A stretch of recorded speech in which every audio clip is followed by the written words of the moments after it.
बिस्मिल्लाहिर्रहमानिर्रहीम। अस्सलाम वालेकुम। आज हम एम्पिरिकल फार्मूला पढ़ेंगे। इससे पिछले लेक्चर में मैंने आपको बताया था कम्बस्टन एनालिसिस का टॉपिक इसी वजह से हमने पहले पढ़ा था कि एम्पिरिकल फार्मूला फाइंड करने के लिए जो सबसे पहली चीज़ होती है वो है उसकी परसेंटेज कंपोजिशन एलिमेंट्स की।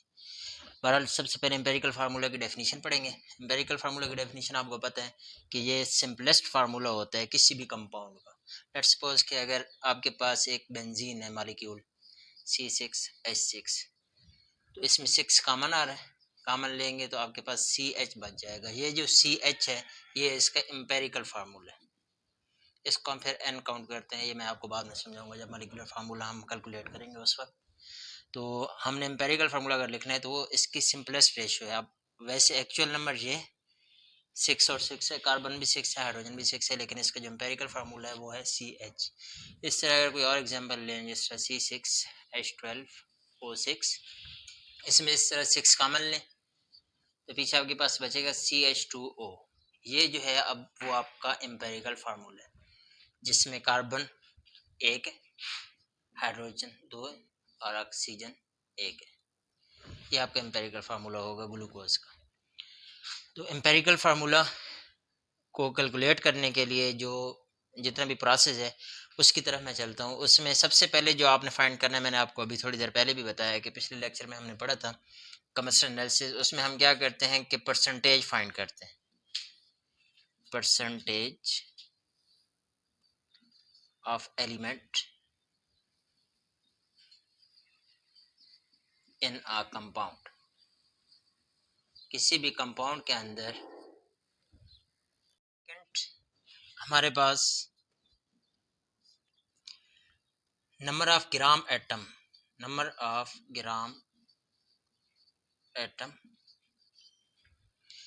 ग्राम एटम को जो दूसरा नाम हम देते हैं वो है मोल का।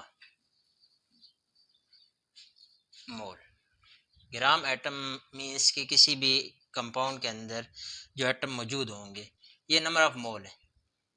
नंबर ऑफ मोल का आपको फार्मूला पता है कि मैस ओवर मोलर मैस। जो मोल कैलकुलेट करने का फार्मूला है वो हमारे पास होता है मैस और मोलर मैस। इसको हम नंबर ऑफ ग्राम एटम भी बोलते हैं, मोल भी बोलते हैं। बेहतर ये मोल ही लिखें क्योंकि आगे हमने इसी को लेकर चलना है। थर्ड, हमारे पास जो भी मोल आएंगे, लेट्स सपोज के जिस तरह ये आ गया, कोई भी एक एग्जांपल ले लें कि आप इसका मोल एन के कैलकुलेट करते हैं। आपके पास कोई भी कंपाउंड है मिलता है ऑर्गेनिक कंपाउंड, उनके आप मोल कैलकुलेट करते हैं कार्बन, हाइड्रोजन और ऑक्सीजन के। तो लेट्स सपोज के कार्बन, हाइड्रोजन और ऑक्सीजन में इसके आपके पास 4 मोल आ गए, ये 2 है और ये 6 ले लें। लेट्स सपोज कि आपके पास ये आ गए, तो आप क्या करेंगे, थर्ड जो पॉइंट है उसमें हम लीस्ट नंबर जो होगा, जो कम नंबर ऑफ मोल आएंगे इनमें, जो जिसकी वैल्यू लीस्ट होगी, हम उस पे उसको डिवाइड करेंगे सब पे। जिस तरह ये 4/2 हो जाएगा, 2/2 हो जाएगा और 6/2 हो जाएगा। ये आपके पास एटॉमिक रेशो आ जाएगी, एलिमेंट की रेशो आ जाएगी, एलिमेंट रेशो। इसको फाइंड करने का तरीकाकार मैंने क्या बताया है कि divide each mole to the least one. तमाम जो मोल आपके पास आएंगे किसी भी न्यूमेरिकल के अंदर, तो आपने उसको लीस्ट पे डिवाइड कर देना है, जो कम वैल्यू होगी उस पे डिवाइड कर देना है, तो आपके पास एलिमेंट की रेशो आ जाएगी। अब अगर यहाँ पे आपके पास आ जाती है होल नंबर, जिस तरह ये सपोज कर लें कि ये 2 आ गया, ये 1 आ गया, ये 3 आ गया, तो फिर तो आपका वही होगा empirical formula. If it is a whole number, अगर ये होल नंबर होगा। अगर ये होल नंबर नहीं आता, लेट्स सपोज के फ्रैक्शन में वैल्यू आ जाती है, तो आप उसको कन्वर्ट करेंगे होल नंबर। कन्वर्ट करने के लिए अभी मैं आपको एक एग्जांपल दूंगा, उसके अंदर इसी तरह ही है कि जो आपके पास यहाँ पे सिंपलेस्ट रेशो एलिमेंट्स की आती है वो होल नंबर में नहीं है बल्कि वो फ्रैक्शन में। तो उसका तरीकाकार मैं आपको अभी बताता हूँ कि आपने क्या करना है वो 5 स्टेप में। अगर एम्पेरिकल फार्मूला, तब हम उसको एम्पेरिकल फार्मूला ही कहेंगे अगर ये आ जाएगी होल नंबर। अगर होल नंबर नहीं होगी, लेट्स सपोज के फ्रैक्शन में आ जाएगी, तो आपने उसको होल नंबर में कन्वर्ट करना है। ठीक है, ये आपके पास स्टेप है।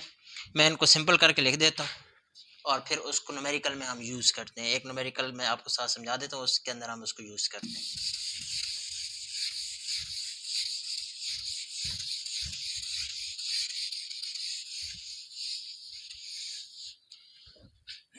सबसे पहले मैंने आपको क्या बताया है कि हमने फाइंड करनी है परसेंटेज ऑफ एलिमेंट, और मैक्सिमम ये परसेंटेजेस गिवन होती हैं। परसेंटेज भी ये परसेंटेजेस जो है वो ज़्यादातर गिवन होती है। अगर हमने कैलकुलेट करनी है तो मैंने आपको कमर्शियल एनालिसिस जो पिछले लेक्चर समझाया है उसी के अंदर ये चीज़ें दी गई हैं कि परसेंटेजेस हम किस तरह फाइंड कर सकते हैं। लेट्स सपोज कि अगर परसेंटेजेस नहीं गिवन, उनके मैसेज दी हुई हैं, कार्बन के, हाइड्रोजन के, ऑक्सीजन के, और मैस ऑफ कंपाउंड दिया हुआ है। कार्बन डाइऑक्साइड की मैस दिया होगा, वाटर का दिया होगा, और कंपाउंड का अगर मैस दिया होगा तो आप परसेंटेज कैलकुलेट कर सकते हैं। ज़्यादातर परसेंटेजेस गिवन होंगी आपको न्यूमेरिकल के अंदर। सेकंड, मैंने आपको बताया कि हम मोल कैलकुलेट करेंगे, और मोल कैलकुलेट करने के लिए मैस और मोलर मैस, और ये जो मैस है इसको हम परसेंटेज वाली वैल्यू को ही मैस में लेंगे। जो परसेंटेज गिवन होगी या आप जो फाइंड करेंगे वही मैस होगा। मोलर मैस आपको वैसे पता होगा, सबका आपको पता होना चाहिए, जो सिंपल एलिमेंट हैं ज़्यादातर वही यूज़ हो रहे हैं। नंबर थर्ड पे एटॉमिक रेशो, एलिमेंट की रेशो जो आपने फाइंड करनी है, रेशो ऑफ एलिमेंट। और उसके लिए मैंने आपको बताया कि क्या करेंगे आप, मोल divided by least value of mole. जो मोल की लीस्ट वैल्यू होगी उस पर आप डिवाइड करेंगे तो आपके पास रेशियो ऑफ एलिमेंट आ जाएगा। If they are whole number then it is empirical formula, if whole number, if it is in fraction then you convert it into whole number। Numerical एक चेक कर लें, ये एग्जांपल गिवन है chemistry की text book जो first year की है उसमें एस्कॉर्बिक एसिड का लिखा हुआ विटामिन सी जो है उसमें परसेंटेजेस गिवन है। कार्बन की परसेंटेज है, परसेंटेज ऑफ कार्बन। अब आपको न्यूमेरिकल अगर हल करना है तो सबसे बेहतरीन तरीका ये है कि इसको इस तरह लिख लें तो आसानी रहती है। इस तरतीब से चलेंगे। सबसे पहले आपको परसेंटेजेस गिवन है तो आप इधर परसेंटेज लिख लें। परसेंटेज जो कार्बन की गिवन है यहाँ पे न्यूमेरिकल के अंदर, आप न्यूमेरिकल अगर आप देखें तो 40.92।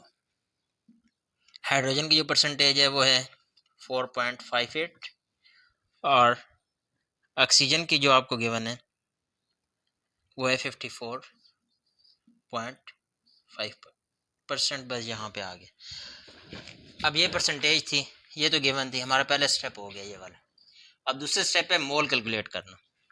मोल कैलकुलेट करने के लिए मैंने आपको फार्मूला बता दिया, मैस और मोलर मैस। कार्बन का मोलर मैस आपको पता होना चाहिए। मैस ये मैंने आपको बताया था कि वही परसेंटेज जो है उसको मैस हम कैलकुलेट करेंगे। तो 40.92 डिवाइडेड बाय कार्बन का जो एटॉमिक मैस है वो 12 होता है। इसी तरह 4.58 डिवाइडेड बाय 1.008 हाइड्रोजन का। ऑक्सीजन के लिए 54.5 डिवाइडेड बाय 16। तो अगर आप डिवाइड करें तो आपके पास जो, अगर कैलकुलेटर से आप आंसर निकालें तो आपके पास आ रहे हैं 3.41, ये मोल आ रहे हैं इनके। 4.54 ऑलमोस्ट 3.41 इसका भी आ रहा है। 406 या 3.41 लिख सकते हैं। अब मैंने आपको तीसरा स्टेप जो बताया वो बताया कि रेशियो ऑफ एलिमेंट आपने फाइंड करनी है, मोल divided by least value of mole. तो थर्ड हम एलिमेंट की रेशियो निकाल लेंगे, रेशियो ऑफ एलिमेंट। और उसके लिए मैंने आपको प्रोसीजर क्या बताया कि 3.41 डिवाइडेड बाय 3.41 लीस्ट पे डिवाइड करते जाएं। 4.54 डिवाइडेड बाय 3.41 और 3.41 डिवाइडेड बाय 3.41, ये कैंसिल होगा, 1 आ जाएगा।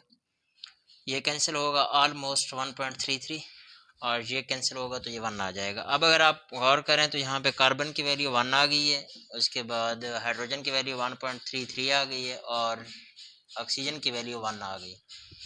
अब ये फ्रैक्शन में आ गया। मैंने आपको बताया था कि अगर होल नंबर होगा तो फिर तो वही एम्पेरिकल फार्मूला होगा, लेकिन अगर होल नंबर नहीं होगा तो आपने उसको होल नंबर में कन्वर्ट करना है, या फ्रैक्शन में आ गए तो इसको कन्वर्ट करने के लिए आप ऐसे सूटेबल डिजिट से मल्टीप्लाई करेंगे ताकि आपके पास आंसर आ जाए।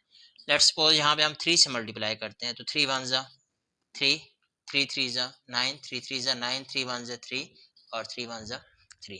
तो 3.99 को आप ऑलमोस्ट लिख सकते हैं 4। तो अब कार्बन देखें, कार्बन की वैल्यू कितनी आ गई है 3, हाइड्रोजन 4 और ऑक्सीजन 3। ये एस्कॉर्बिक एसिड का आपके पास एम्पेरिकल फार्मूला आ गया। एम्पेरिकल फार्मूला निकालने के लिए बस यही चीज़ें गिवन है आपके पास, percentages, mole, ratio of element, और फाइनली एम्पेरिकल फार्मूला आ जाएगा। Otherwise if fraction answer fraction में आ रहा है then you convert it into whole number, multiply by suitable digit से मल्टीप्लाई किया, आपके पास एम्पेरिकल फार्मूला आ गया। दैट्स ऑल, ये हमारा टॉपिक था एम्पेरिकल फार्मूले का। इंशाल्लाह इसी के साथ मॉलिक्यूलर फार्मूला निकालने का तरीकाकार भी मैं आपको बताऊंगा नेक्स्ट लेक्चर में इंशाल्लाह।